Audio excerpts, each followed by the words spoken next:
Break के बाद स्वागत है आपका। हम बात कर रहे हैं किस तरह से एक अफवाह ने जमशेदपुर को जला दिया। लोगों में तनाव की स्थिति बन गई, अफरा तफरी का माहौल हो गया। पुलिस को लाठीचार्ज करना पड़ा, आंसू गैस के गोले दागने पड़े और यहां तक कि हवाई फायरिंग करनी पड़ी। हालात इतने बिगड़ गए थे। हमारे साथ जिलाध्यक्ष बीजेपी उदय सिंह देव जी हैं। उदय जी, इस घटना को लेकर निंदा व्यक्त कर रहे हैं, लेकिन क्या केवल निंदा जाहिर कर देने से, निंदा कर देने से पूरे घटनाक्रम की उन लोगों को कोई सुकून मिलेगा जिन्होंने अपने बच्चे खोए हैं?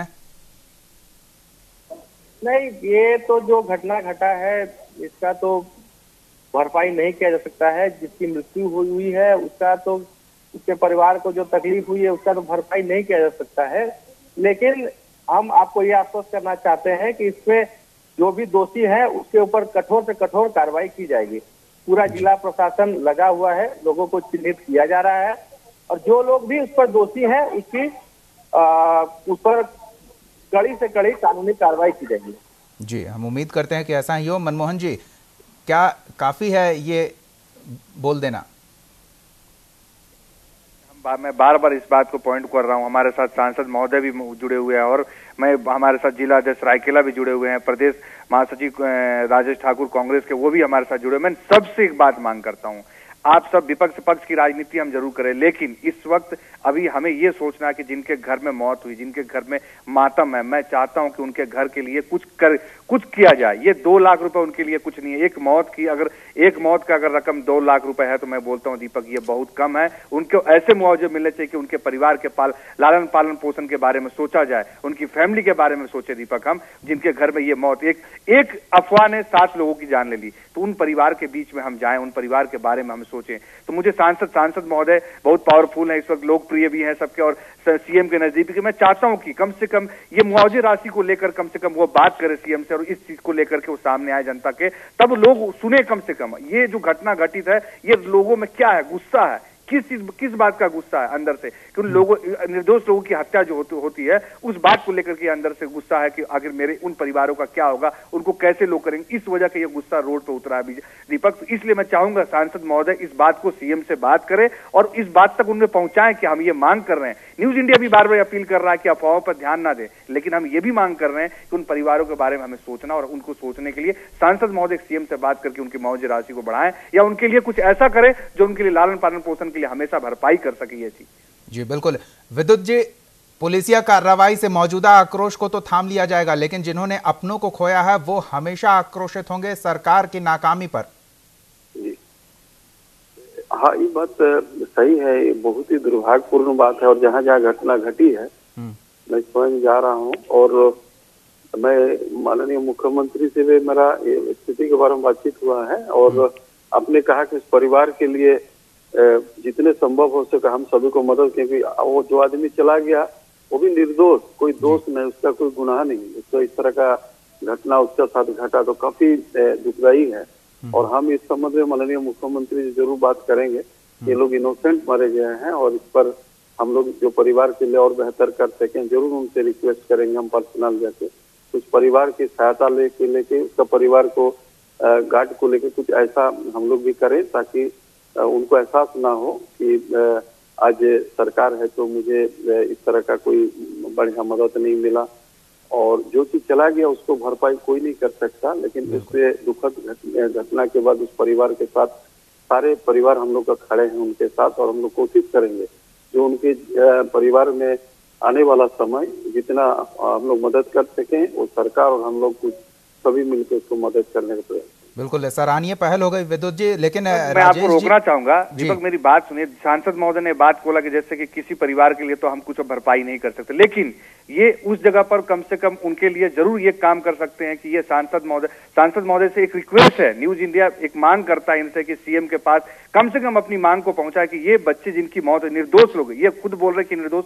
लोगों की हत्या हुई है और निर्दोष लोग मारे गए, तो इनसे एक उम्मीद हम चाहते हैं कि ये उन परिवार के लिए कुछ करे, क्योंकि उस जिले के सांसद भी हैं और बहुत लोकप्रिय हैं, लोग इनको मानते हैं, चाहे पूर्व मुख्यमंत्री हो, चाहे भी तत्काल में जो मुख्यमंत्री हैं और चाहे उस जिले के फूड मिनिस्टर सरजू राय, हर लोगों से इनका बहुत मीठा संबंध है, गहरा संबंध है, हर लोग इनको जानते और पहचानते और मानते हैं। लेकिन हमारी मांग इनसे है कि ये उन परिवारों के लिए कुछ करें, उन परिवारों के लिए ये 2 लाख रुपए कुछ नहीं है। विद्युत साहब, आप भी जानते हैं विद्युत जी कि ये बहुत छोटी रकम होती है। तो सांसद महोदय, आपसे एक उम्मीद है कि आप इन परिवारों के लिए कुछ करें। हम लोग जरूर मैं इस संबंध में माननीय मुख्यमंत्री से बात करके मैक्सिमम इन लोगों को सहायता करने का काम करूंगा। जी बिल्कुल। विद्युत जी, लेकिन राजेश जी जो चिंता जाहिर कर रहे हैं कि ये केवल जमशेदपुर या सरायकेला इलाके का मामला नहीं है, कुछ और जिलों से इस तरह की खबरें आई है जहां भीड़ ने हत्याएं की है, उन जगहों पर भी हालात विस्फोटक हो सकते हैं। क्या इसे लेकर सरकार संवेदनशील है और प्रॉपर मॉनिटरिंग हो रही है इलाकों की? देखिए, इसके लिए डायरेक्ट मुख्यमंत्री डीजीपी को संदेश दे चुके हैं और उन्होंने कहा कि पूरा राज्य में इसको एक बहुत ही इसका जो है संदेश सारी एडमिनिस्ट्रेशन के लोगों को पहुंचा दिया जाए और सभी जगह पेट्रोलिंग बढ़ा दिया जाए। साथ साथ जो सामाजिक लोग जो काम करते हैं उन लोग से संपर्क साधा जाए ताकि इस तरह का घटना पुनरावृत्ति राज्य के किसी भी कोने में ना हो। इसके लिए एडमिनिस्ट्रेशन को पूरी सतर्क कर दिया जाए। राजेश जी क्या कहेंगे? देखिए, मैं बार बार जो वहाँ के लोग हैं उनसे अपील करूंगा कि वो शांति व्यवस्था बनाए रखें, लेकिन मैं सरकार को इस मामले में दोषी इसलिए बता रहा हूं जो मुआवजे की बात आ रही है। जो सैकड़ों लोगों की हत्या करके नक्सली सरेंडर करता है उसको 15 लाख रुपए का चेक बजाबता दे करके ऑनर करके उनको महामंडित किया जाता है इस राज्य में। और जिन लोगों की निर्दोष लोगों की हत्या हो गई, भीड़ ने पीट कर हत्या कर दी, पुलिस की इतनी बड़ी फेल्योर है, उसमें अगर उनको 10 लाख रुपया मुआवजा मिल जाता तो क्या बुरा हो जाता। और देखिए, ये इसलिए मैं सरकार पे, देखिए मेरा कोई मकसद नहीं है इसमें राजनीति करने का, लेकिन सरकार खुद से अगर काम नहीं करेगी और अगर ऐसी बात है तो हम बोलना छोड़ देंगे। अगर मेरे बोलने को राजनीति कहा जाएगा, राजनीति से जोड़ के देखा जाएगा, तो हम लोग आगे से टीवी पे आना भी मना कर देंगे कि ठीक है भाई, अगर हम अपनी बात को रखते हैं और आप उसको राजनीति कहेंगे तो हम नहीं आएंगे आगे से इन बातों को। राजेश जी, ऐसा तो नहीं है। आपने जो चिंता जाहिर की कि और जिलों में इस तरह की भी घटनाएं हुई हैं, उस पर ध्यान देना चाहिए। तो विद्युत वरण जी तो कह रहे हैं कि हर जिले में देखिए, लोगों ने लोगों को मार दिया जान से। पहले ठेकेदार ने मारा, फिर ठेकेदार के लोगों को पब्लिक आकर के भीड़ ने मार दिया। इस तरह का भीड़ तंत्र अगर काम कर रहा हो तो मैं कैसे ना कहूं कि केंद्र सरकार हस्तक्षेप करे। मेरा इसमें और केंद्र सरकार भी भाजपा की है, मैं नई कोई बात नहीं कह रहा हूं।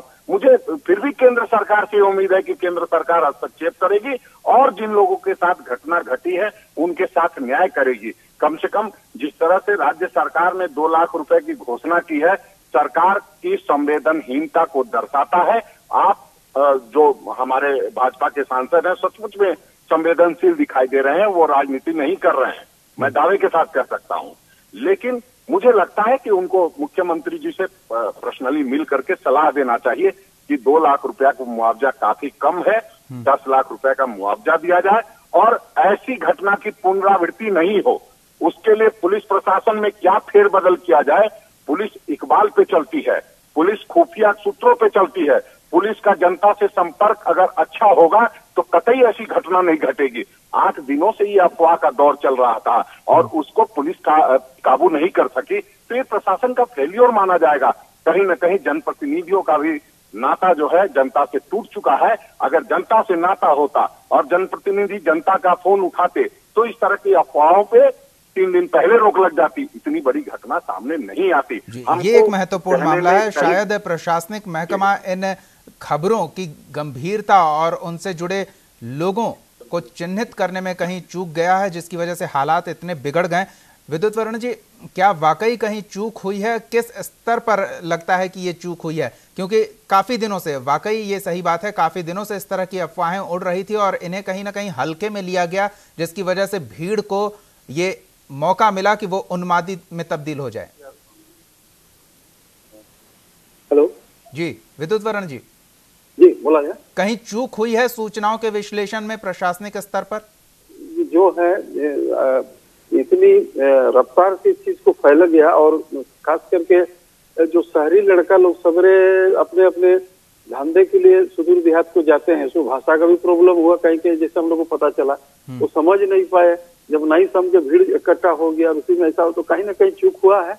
क्यों चूक हुआ है इसको भी हम लोग दिखवा रहे हैं और इसमें काफी माननीय मुख्यमंत्री सुनने के बाद संवेदनशीलता से दिन में करीब 2-3 बार हम लोग से बात हो रही है, उसमें एडमिनिस्ट्रेशन से भी बात हो रही है, और जो लोग इसमें है उन्होंने साफ स्तर पर कहा इसको बख्शा नहीं जाएगा, उस पर पूरा कानूनी कार्रवाई होगा। और जिनका परिवार से क्षति हुआ है उस परिवार के भरपाई के लिए सरकार पूरी तरह संवेदनशीलता से काम करेगी और उसका हर संभव हम लोग मदद करने का प्रयास करेंगे, क्योंकि जो व्यक्ति चला गया दोबारा नहीं आएगा, लेकिन उस परिवार की दिक्कत ना हो, इसको हम लोग की जिम्मेवारी से हम लोग इस बात को कहते हैं कि उसको जरूर हम लोग पूरा सहयोग करेंगे। जी मनमोहन सिंह जी, क्या लोग खुद को अपना फायदा दूसरों का फायदा ये समझने में कहीं चूक रहे हैं और किसी खास वजह से भीड़ का हिस्सा बन जा रहे हैं?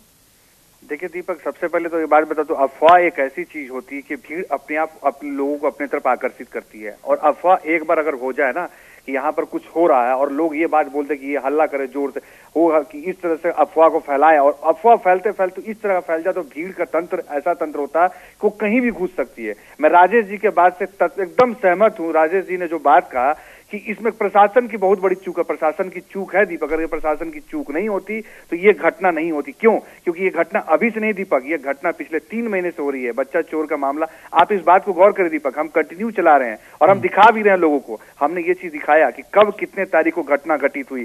सोचिए आप, 2 मई 2017 डुमरिया में 60 साल के वृद्ध को बच्चा चोर के शक में पिटाई की गई। 11 मई 2017 जादूगढ़ थाना में इचड़ा गांव में बच्चा चोर के चलते पिटाई की गई। 11 मई 2017 फिर आसन बनी तालाब के पास बच्चा चोर के शक में मोहम्मद आसिम को पीट कर हत्या कर दी गई। उसी तरह 11 मई फिर 2017 को गालूडी में पूतल गांव के पास बच्चा चोर के शक में सुधीर सिंह की पिटाई की गई, उससे भीख तक मंगवाया गया और उस बिहार का बच्चा सीतामढ़ी का रहने वाला था।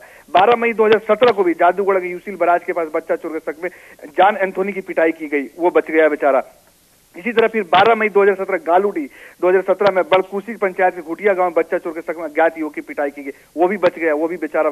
लेकिन आप खुद सोचिए दीपक, ये कंटिन्यू 2 मई 11 मई 11 मई 11 मई इस तरह से 13 14 15 16 हर दिन कहीं ना कहीं ये घटनाएं घटित हो रही है। क्यों? अगर प्रशासन ने अगर लाभ दिखाई होती तो आज तत्पर दिखाई होती, आज ये घटना नहीं घटित होती। प्रशासन की चूक है दीपक, प्रशासन कहीं ना कहीं इसमें जिम्मेवार है, जिसको मानना चाहिए आपको। और इसलिए हम लोग ये बार बार कोशिश करें कि आईटी सेल जब इनका इतना कन्फर्म है तो क्यों नहीं काम हो रहा है। राजेश जी के बात से मैं हूँ, राजेश जी को इस बात से मैंने ये नहीं बोला कि आप विपक्ष की राजनीति कर रहे हैं, मैंने ये बात बोला विपक्ष की हम राजनीति ना करते हो, हम ऐसा कोई कदम उठाएं जिससे कि उन परिवारों के लिए मदद हो, हमें चाहिए। राजेश जी के हर बात उन्होंने जो बोला वो सच्चाई है, लेकिन उस सच्चाई में प्रशासन की बहुत बड़ी चूक है और वो नजर आती है दीपक। हमें उस चूक को खत्म करने के लिए सबसे पहले ये चीज देखना चाहिए कि हम क्या करें इनके लिए। ये मेरी है कि प्रशासन की चूक सामने नजर आती है। 2 मई से लेकर 18 मई तक में हर दिन किसी न किसी वारदात को लेकर आई, उससे पहले क्यों नहीं कार्रवाई की गई? और जब आज 7 लोगों के निर्दोष लोगों की इतनी बड़ी मामले में हत्या हो जाती है और ये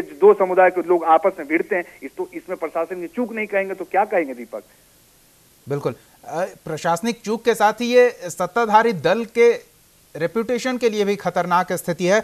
विद्युत वरण जी, पहले ही सांप्रदायिक होने का आरोप लगता रहा है और अब अफवाहों ने जो मौत सामने लाई है उन मौतों पर सांप्रदायिक तत्व हावी हो गए और हालात बिगाड़ने की कोशिश कर रहे हैं, तो सत्ताधारी दल की प्रतिष्ठा भी दांव पर है। देखिए, आज मैं जो मानगो में घटना घटी, मैं तुरंत पहुंचा हुआ। अब दोनों समुदाय के लोग थे, ठीक है, और उनको हमने कहा कि देखिए देहात में किसी कारणवश इस तरह का अफवाह कारण घटना घटी तो इस शहर में हम लोग आपस में नहीं लड़े। और दोनों समुदाय के लोग ने इस चीज को माना कि ऐसा नहीं होना चाहिए, पत्थरबाजी नहीं चलना चाहिए, और एकदम मामला शांत हो गया है। और सब एक दूसरे के बस स्वीकार करते हैं कि भाई चले किसी तरह घटना घटी, दोबारा इसका पुनरावृत्ति ना हो।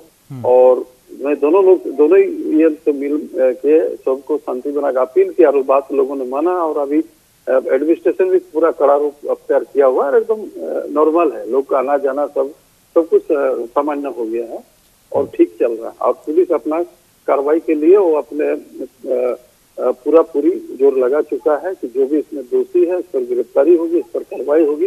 इसके लिए एसएसपी और डीएसपी और सीटीएसपी सारे लोग से मेरा इकट्ठा बैठक होगी और हम बोले कि जो भी इसमें दोषी है उसको बख्शा नहीं जाए।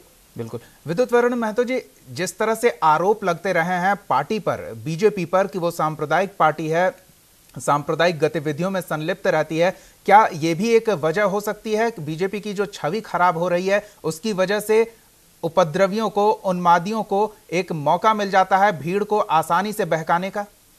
अभी जो कल जाम हुआ था उसमें अल्प समुदाय लोग भी साथ में थे और जो हमारे हिंदू समाज के लोग भी थे, लेकिन वहाँ ऐसा कुछ भी नहीं था। सारे लोग एक साथ जाम किए थे कि मेरे साथ अन्याय हुआ सलाई में।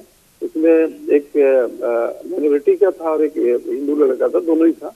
और उसमें कहीं इस तरह का सब दोनों मिलकर जाम किया। जो बोला घटना घटा है, इस पे जो लोग इस घटना में सम्मिलित है उस पर कार्रवाई हुआ। किसी तरह सांप्रदायिक बात नहीं किया गया। भारतीय जनता पार्टी ऐसा राजनीति करता भी नहीं है। आज के दिन में देखिए, जहाँ भी जाइए, चाहे यूपी का चुनाव से लेकर जितने भी चुनाव हुआ, सारे लोग को लेके इकट्ठा होकर हम लोग लड़े और सभी ने काफी सहयोग किया। और हम लोग सिर्फ किसी जाति या समुदाय का नहीं, बल्कि हम पूरा राष्ट्र का विकास का, राष्ट्र का निर्माण का हम लोग बात करते हैं। बेहतर विधि व्यवस्था बनाने का बात करते हैं, बहुत अच्छे समाज का निर्माण करने की बात। बिल्कुल, लेकिन आप जितना निर्माण कार्य में लगे हुए हैं, इस तरह की अफवाह जो आग लगाती है वो सर्वनाश कर देती है। न केवल विकास से जुड़े माहौल को बिगाड़ती है, बल्कि पूरी तरह से स्थितियां तनावपूर्ण बना देती है। राजेश जी, एक तरफ कोशिश हो रही है कि हम विकास के पायदान पर तेज गति से आगे बढ़े, दूसरी तरफ इस तरह की घटनाओं पर काबू पाने में सरकार की विफलता, प्रशासनिक की विफलता, क्या उस माहौल को नहीं बिगाड़ देगी? क्या और बड़ी चुनौतियां नहीं सामने हैं? देखिए, मुख्यमंत्री जी जिस तरह से झारखंड मोमेंटम का, जो मोमेंटम झारखंड का जिस तरह से उन्होंने नारा दिया हुआ है और जिस तरह से बड़ी बड़ी बातें हो रही है इन्वेस्टमेंट की, ऐसे में मुख्यमंत्री के गृह जिला की ये हालत हो तो बहुत दुखद है। देखिए, मुख्यमंत्री जो प्रदेश के मुख्यमंत्री हैं, जो सत्ताधारी दल में प्रतिपक्ष के नेता आदरणीय सरजू राय जी हैं, जो प्रतिपक्ष के नेता के तौर पर हमेशा बयानबाजी करते रहते हैं, वैसे लोगों के रहते अगर जनता की बात शासन तक नहीं पहुंच रही है तो मैं क्या उम्मीद की जा सकती है सरकार से? सरकार के जो सबसे टॉप के क्रीम लोग हैं वो उस जमशेदपुर में रहते हैं। या ये सही है कि अगर प्रशासन तक कोई बात नहीं पहुंच पाई तो आप जनता के प्रतिनिधि, आप तक भी बात नहीं पहुंच रही है, ये चिंतनीय है। मुख्यमंत्री जी तक अगर बात नहीं पहुंच रही है, वहां के विधायक हैं, वो पहले बाद में मुख्यमंत्री हैं।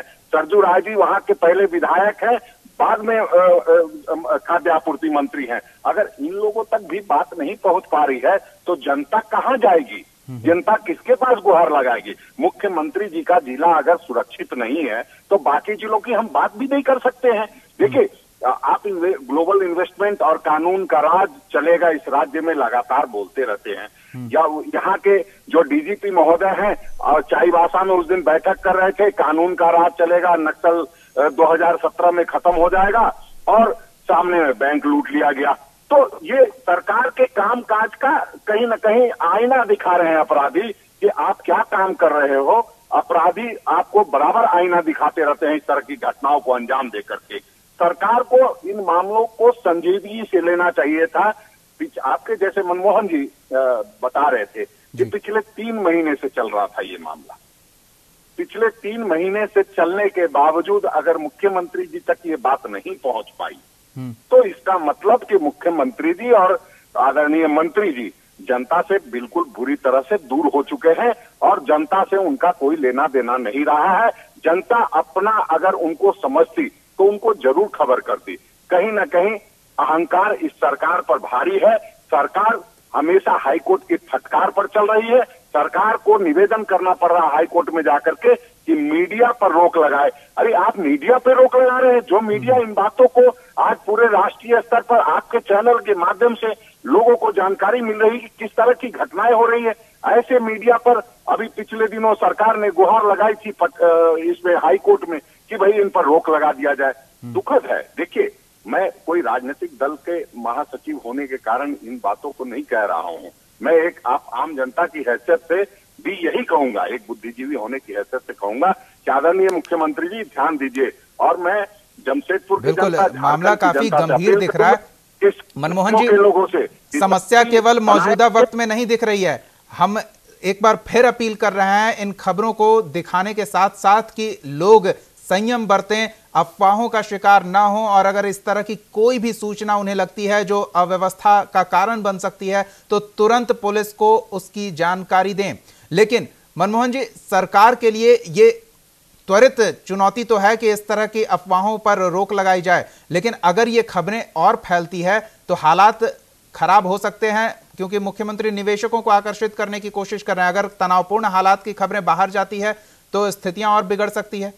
दीपक, जिस तरह से हम झारखंड मोमेंटम की बात करते हैं उस तरह से हमें ये चीज सोचना चाहिए कि हमें किस तरह से इनकी साथ में शांति और सौहार्द बनाए रखे। इस तरह के अगर मैसेज बाहर जाएंगे तो बिल्कुल झारखंड की बदनामी होगी और झारखंड को ऐसे जगह पर पहुंच करके, वैसे जो 22 इन्वेस्टर इनके साथ में जो झारखंड मोमेंटम ने जो दिन उद्घाटन के मौके पर आए हैं साथ में, वो पीछे हट सकते हैं। ऐसे मौके पर सोचना चाहिए, जरूर हमें सोचना है कि कैसे हम अमन चैन वापस लेकर के आए। मैं फिर आज न्यूज इंडिया के माध्यम से अपील करता हूं कि अमन चैन को वापस लेकर के आए और किसी भी ऐसे जो सोशल मीडिया पर ऐसे व्हाट्सएप ग्रुप या किसी भी फेसबुक, ट्विटर, किसी भी चीज से अगर ऐसे उत्प्रीत फैला रहे हैं उन्माद, तो उन मैसेज को तुरंत तत्काल पर त्वरित कार्रवाई करते हुए पुलिस को दिया जाए और पुलिस को देकर ही सीधे से सीधे ये बात रखा जाए कि ऐसे मैसेज अफवाह के तौर पर फैलाए जा रहे हैं। और मैं सबसे उम्मीद करता हूं, सबसे जितने अपने बीजेपी के सांसद हैं, बीजेपी के जिला अध्यक्ष राजेश जी, हम सब उम्मीद करते हैं कि हम लोग एक बार फिर से सामने आकर के फ्रंट पर बात करें और लोगों से ये चीज करके इस तरह की अमन चैन हमें लेकर के आना और इस तरह से ना हो। बिल्कुल राजेश जी ने जो बात कहा है एकदम सही बात कहा है, प्रशासन की चूक है, हमें प्रशासन की चूक माननी पड़ेगी और मुख्यमंत्री से भी हमारा अनुरोध है कि वो देखे कि किस तरह से उनके ही गृह क्षेत्र में इस तरह से हो रहे, तो आगे क्या होगा। वो पहले विधायक है, सही कहा राजेश जी ने, मैं समर्थन करता हूं इस बात का कि पहले वो विधायक है बाद में सीएम है। इस तरह से उनको आना पड़ेगा और वो देखना पड़ेगा कि आखिर ऐसी घटना क्यों घटी, कौन लोग शामिल है इसमें, उनको उसको तुरंत पकड़ना हमारे लिए सबसे, इस पर अभी तक कार्रवाई क्यों नहीं हुई, इस पर भी जांच बैठनी चाहिए। और बिल्कुल इस तरह की घटनाएं दूरगामी परिणाम भी दे सकते हैं, खासकर नुकसानदायक न हो वो परिणाम। इसके लिए सरकार को खुद पहल करनी होगी और रघुवर दास का गृह क्षेत्र है, उन्हें अपने गृह क्षेत्र आकर अपने लोगों से बात करनी होगी, उन्हें समझाना होगा। साथ ही हम एक बार फिर अपील करते हैं कि अफवाहों से बचें और कोई भी ऐसी सूचना जो संवेदनशील आपको लगे, जिससे लगे कि हालात बिगड़ सकते हैं। दीपक, मैं चाहूंगा कि सांसद महोदय भी ये अपील करें, ये राजेश जी भी अपील करें और ये अध्यक्ष भी अपील करें कि यह बिल्कुल। संक्षेप में वक्त हमारे पास कम है, विद्युत वरण महतो जी, लोगों से क्या अपील करना चाहेंगे?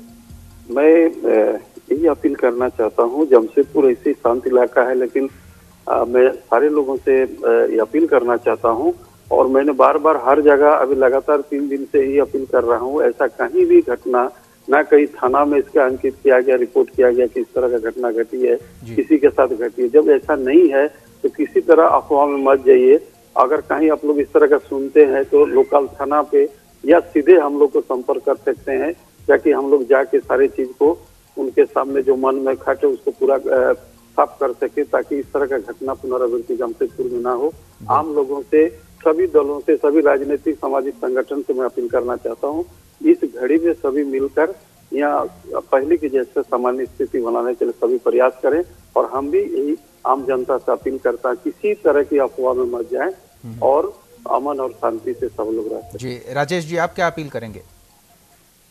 देखिए, अपील करेंगे कि जो भी प्रभावित लोग हैं वो संयम से काम ले। सरकार से अपील करेंगे कि संवेदनशीलता से काम ले, संवेदनशील बने और सरकार कहीं न कहीं जो नेग्लिजेंसी हुई है वैसे लोगों को दंडित करने का काम करे। और मैं सांसद महोदय से अपील करूंगा, वहां की जनता से अपील करूंगा कि जो भी वहां के विधायक हैं, सांसद हैं, ऐसे लोगों के संपर्क में रहे। कोई अफवाह अगर इस तरह की उड़ाई जाए तो उनसे एक बार, जनप्रतिनिधि होने के नाते उनसे एक बार जरूर संपर्क करे, पूछे कि ऐसा मामला सुनने में आ रहा है। मैं तमाम धर्म, तमाम दलों के लोगों से अपील करूंगा कि अपने संयम को बनाए रखें। हम लोग उनके साथ हैं और जरूरत पड़ेगी तो बिल्कुल सड़क पर आकर के उनके लिए और अमन चैन शांति के लिए हम लोग काम करेंगे। जी उदय सिंह जी, क्या अपील करेंगे लोगों से?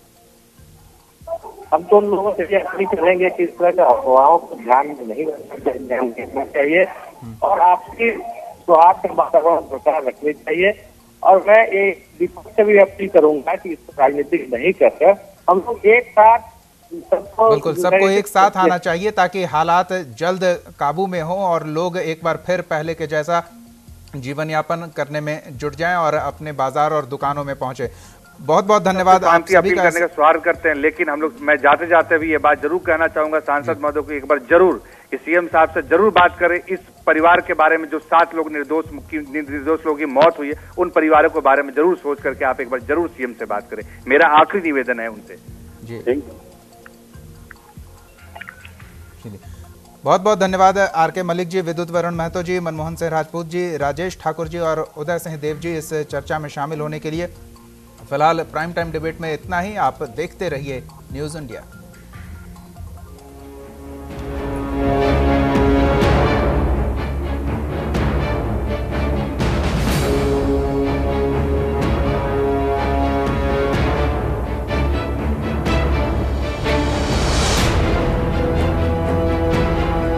आप हमारे चैनल को YouTube पर सब्सक्राइब कर सकते हैं न्यूज इंडिया निम्स पर।